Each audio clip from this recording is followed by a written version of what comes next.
داری رضی اللہ تعالیٰ عنہ نے دجال کو دیکھا تھا؟ جی بالکل دیکھا تھا، صحیح مسلم میں جساسہ والی حدیث موجود ہے، انہوں نے دیکھا تھا، نبی اسلام نے تصدیق بھی کی ہے اس کی۔ صحیح مسلم میں آپ دجال والا چیپٹر پڑھ لیں، مشکات کے اندر 30 جلد میں دجال والا چیپٹر پڑھ لیں۔ لہذا دجال دنیا میں موجود ہے، اس نے پیدا نہیں ہونا، اس نے ظاہر ہونا ہے۔ سلامتی ہے ان آنکھوں پہ جو ہدایت پہ نظریں جمائے بیٹھی ہیں، ان کانوں پہ جو ذکر خیر کے منتظر رہتے ہیں، اور ان قدموں پہ جو ہدایت کی راہ پہ گامزن ہیں۔ میرا سوال دجال سے متعلق ہے، اس سے متعلق دو حصے ہیں سوال کے۔ ایک تو یہ آپ نے فرمایا تھا کہ دجال سے متعلق جو روایات ہیں ان کو رویا کے تناظر میں دیکھا جائے تو ٹھیک بات سمجھ آتی ہے، لیکن اس میں ایک صحیح مسلم کی ایک روایت ہے جو صحیح مسلم میں نقل ہوئی ہے، جس میں نبی صلی اللہ علیہ وسلم نے ایک صحابی تمیم داری کا واقعہ بیان کیا جس میں وہ ایک جزیرے میں دجال سے انہوں نے ملاقات کی تھی، جس سے بظاہر ایسے لگتا ہے کہ وہ کوئی ایک جسمانی وجود ہے جو کہ ابھی بھی موجود ہے اور پہلے بھی موجود تھا۔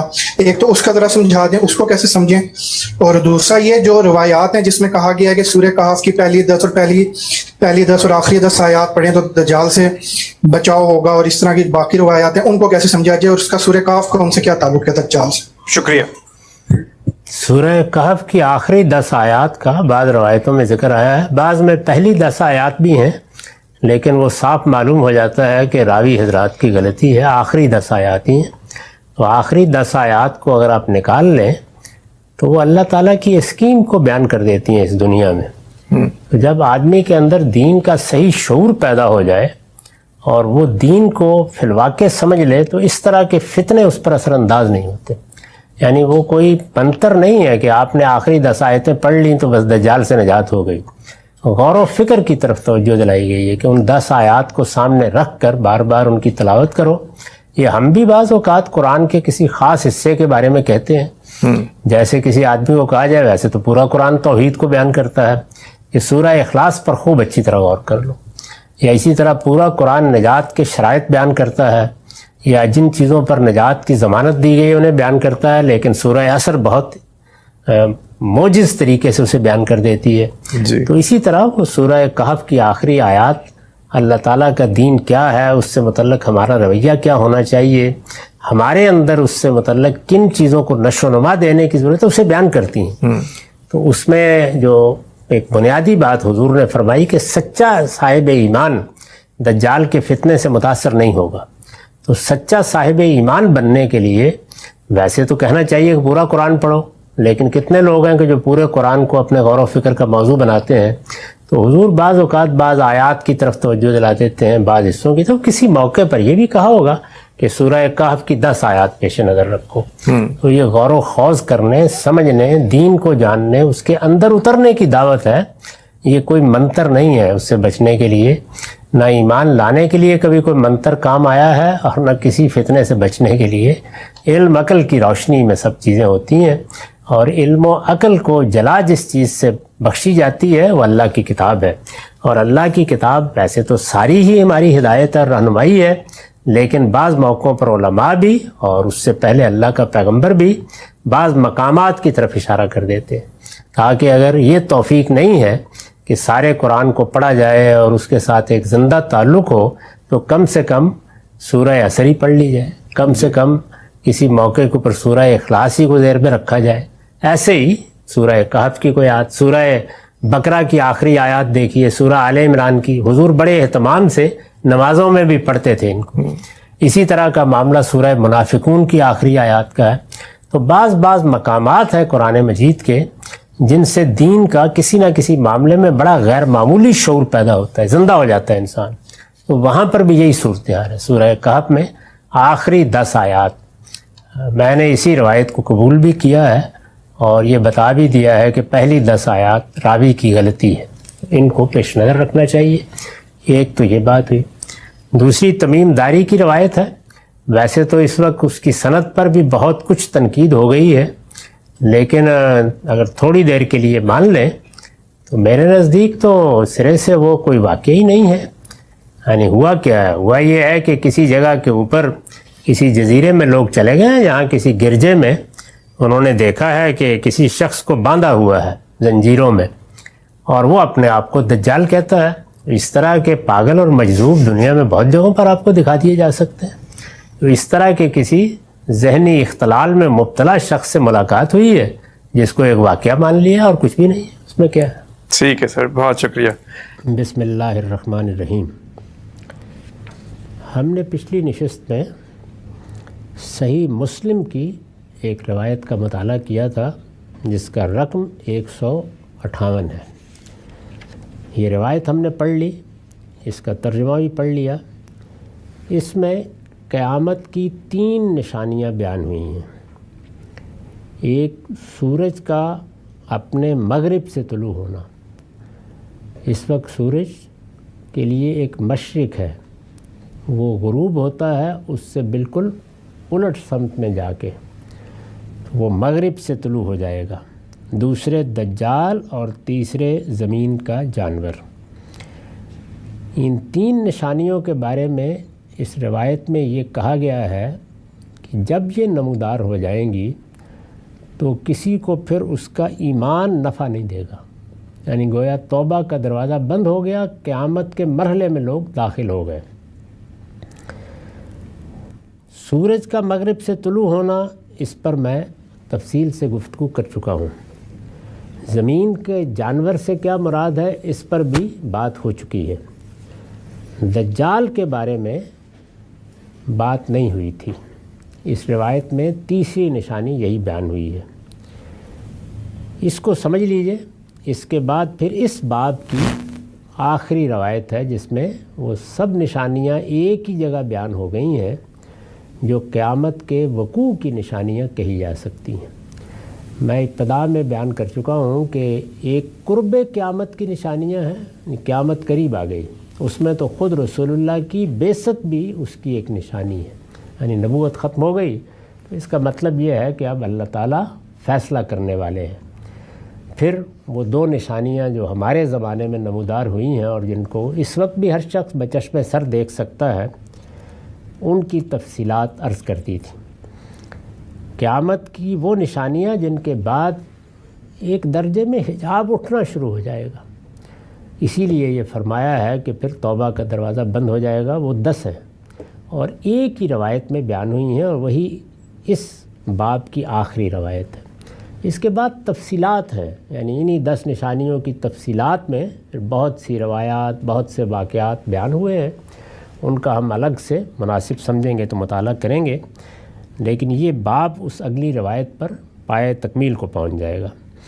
دجال، اس پر میں نے لکھا ہے یہ بڑے دغاباز، فریبی اور مکار کے معنی میں اس میں صفت ہے، یعنی پہلی جو بنیادی چیز ہے وہ یہ ہے کہ دجال کسی شخص کا نام نہیں ہے، یہ اس میں علم نہیں ہے، یعنی کوئی پراپر ناؤن نہیں ہے، کسی شخص کے نام کے طور پر یہ لفظ نہیں آیا، بلکہ یہ کیا ہے، یہ ایک ایڈجیکٹو ہے، اس میں صفت ہے۔ جس طرح سے حور کی بحث میں یہ مسئلہ پیدا ہو گیا کہ جب لفظ حور خود ہماری زبان میں استعمال ہونے لگا تو یہ تاثر بن گیا کہ یہ کوئی الگ مخلوق ہوگی، درحالے کہ وہ بھی ایک صفت ہے، ایک ایڈجیکٹو ہے، یعنی عورتوں کے حسن کو، جمال کو، ان کی خوبیوں کو بیان کرنے کے لیے قرآن نے بہت سے الفاظ استعمال کیے ہیں، ان میں ایک لفظ حور بھی ہے۔ یہاں لفظ دجال ہے، تو الدجال یا دجال، اس کا عربی زبان میں مطلب ہوتا ہے بڑا دغاباز، یعنی یہ مبالغے کا صیغہ ہے۔ جس طرح ہم اللہ تعالیٰ کو کہتے ہیں غفار، بالکل اسی طرح سے یہ لفظ بنا ہے دجال، یہ بڑے دغاباز، فریبی اور مکار کے معنی میں اس میں صفت ہے۔ پہلی بنیادی بات یہ سمجھ لیجئے کہ یہ کسی شخص کا نام نہیں ہے بلکہ ایک ایڈجیکٹو ہے، ایک اس میں صفت ہے۔ اس باب کی روایتوں میں اس کا ذکر مختلف ناموں سے ہوا ہے، یعنی اس میں کبھی کوئی چیز ساتھ آ جاتی ہے موصوف کے طور پر، کبھی کوئی چیز، لیکن الدجال باقی رہتا ہے۔ اس کا ذکر مختلف ناموں سے ہوا ہے، جن میں سے ایک، یعنی ایک جگہ یہ پوری ترکیب استعمال ہوئی ہے اور وہ پھر مختلف روایتوں میں آ گئی ہے، وہ کیا ہے؟ جن میں سے ایک المسیح الدجال بھی ہے، گویا پورا نام کیا ہے؟ المسیح الدجال۔ روایتوں میں یہ اسی طرح آیا ہے۔ اس روایت میں جو زیر مطالعہ ہے، یہ دیکھیے یہاں پر بھی الدجال ہی کا لفظ ہے، بہت سی روایتوں میں اسی طرح آتا ہے، لیکن پھر نبی صلی اللہ علیہ وسلم کی نسبت سے جو چیزیں بیان کی گئی ہیں ان میں یہ پوری بات بھی واضح ہو گئی ہے کہ وہ المسیح الدجال ہوگا۔ یہ اسی طرح کی ترکیب ہے جیسے کسی شخص کو النبی الکاذب کہا جائے، یعنی کسی شخص کو آپ کہیں کہ فلاں شخص کیا ہے، النبی الکاذب، تو کیا مطلب ہوگا؟ یعنی کاذب کا مطلب ہے جھوٹا، تو النبی الکاذب جھوٹا نبی۔ اسی طریقے سے یہ ہے المسیح الدجال، تو دجال کے کیا معنی ہیں؟ فریبی، دغا باز۔ تو کیا مطلب ہوا؟ دغا باز اور فریبی مسیح، یعنی یہ ہے پوری ترکیب کا مطلب، المسیح الدجال، دغا باز، فریبی مسیح۔ لفظ النبی جس طرح اصطلاح بن چکا ہے، یعنی اب جب ہم لفظ نبی بولتے ہیں، کہتے ہیں کہ جھوٹا نبی، تو جھوٹا نبی میں جھوٹے کے لفظ سے میں بھی آپ بھی سب واقف ہیں کہ اس کا مطلب کیا ہے، نبی سے بھی واقف ہیں کہ وہ ایک اصطلاح ہے۔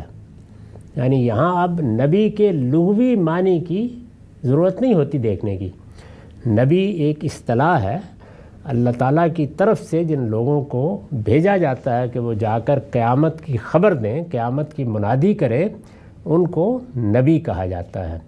تو ایک اصطلاح جب اس طریقے سے زبان کا حصہ بن جاتی ہے تو پھر اس کے لغوی معنی کی طرف نہیں جاتے، یعنی النبی الکاذب کا مطلب یہ نہیں ہوگا عربی زبان میں یا اردو میں بھی بولیں کہ کوئی شخص یہ کہے کہ جھوٹا خبر دینے والا اور مراد ہے اس وقت جو آدمی ٹیلی ویژن پر خبریں پڑھ رہا ہے، یہ نہیں ہو سکتا۔ ایک اصطلاح ہے، نبی کاذب کا مطلب ہوگا جھوٹا نبی۔ اسی طرح سے المسیح الدجال کا مطلب ہے جھوٹا یا فریب دینے والا مسیح۔ تو نبی کا لفظ جس طرح اصطلاح ہے، لفظ المسیح کا معاملہ بھی یہی ہے، یعنی جیسے نبی ایک اصطلاح ہے، وہ اب لغوی مفہوم سے اوپر اٹھ کر ایک اور چیز بن چکا ہے، یہی معاملہ لفظ مسیح کا ہے۔ اسے کسی طرح بھی اس کے لغوی مفہوم میں نہیں لیا جا سکتا، یعنی جیسے نبی کاذب کے الفاظ بولے جائیں تو کوئی آدمی اس کا اگر وہ ترجمہ کرے جو میں نے آپ کو بتایا ہے تو وہ ایک غلط بات کرے گا، جہالت کی بات کرے گا۔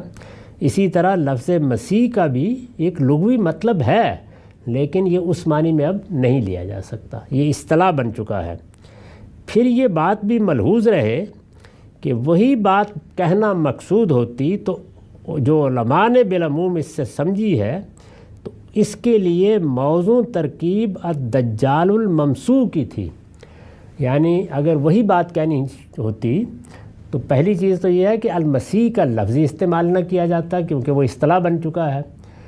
المسیح کے لغوی مفہوم میں جو لفظ عربی میں بولیں گے وہ کیا ہے؟ الممسوح۔ تو الممسوح کا مطلب ہمارے ہاں یہ لے لیا گیا کہ وہ جس کی آنکھ پر ہاتھ پھیر کر اسے ایک آنکھ سے محروم کر دیا گیا ہے۔ اسی طرح اور بہت سے معنی لوگوں نے بیان کیے، اور پھر گویا یہ بتا دیا کہ دجال گویا ایک شخص ہے اور یہ وہ شخص ہوگا جس کی یہ صفت ہے کہ اس کی ایک آنکھ نہیں ہوگی۔ یہ معنی کیے، یہ بالکل غلط بات ہے، یہ عربی زبان بلکہ دنیا کی کسی زبان کے اصول پر بھی صحیح نہیں ہے۔ دجال کو صفت کے مقام پر رکھ کر اس سے پہلے لفظ المسیح کا استعمال اس کے لیے کسی طرح موضوع نہیں ہے۔ تو یہ میں نے تنقید کی ہے ان لوگوں کی رائے پر جو اس طرح اس کو سمجھانے کی کوشش کرتے ہیں۔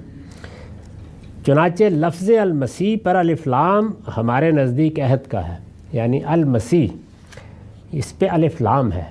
رسول اللہ نے مسیح الدجال نہیں کہا، فرمایا المسیح الدجال، یہ فرمایا ہے۔ تو الف لام عہد کا ہے۔ عہد کا کیا مطلب ہے؟ جیسے میں اگر رسول اللہ صلی اللہ علیہ وسلم کا نام نہ لوں اور یہ کہوں کہ نبی کریم نے فرمایا، تو کسی مسلمان کو اس وقت یہ سمجھنے میں دقت نہیں ہوتی کہ میں کس کا ذکر کر رہا ہوں۔ عربی زبان میں جب کوئی لفظ اس طرح کی صورت اختیار کر لیتا ہے تو اس پہ ایک الف لام لاتے ہیں، اس کو عہد کا الف لام کہا جاتا ہے، جیسے انگریزی زبان میں آپ دی کا استعمال کرتے ہیں۔ تو جب یہ کہا جاتا ہے کہ نبی کریم، نبی صلی اللہ علیہ وسلم، تو اب ظاہر ہے کہ نبی تو حضرت موسیٰ بھی ہیں، وہ حضرت مسیح بھی ہیں، ابراہیم بھی ہیں، لیکن ہمارے عرف میں پھر نبی کریم سے یا نبی صلی اللہ علیہ وسلم سے ایک ہی شخصیت مراد ہوتی ہے۔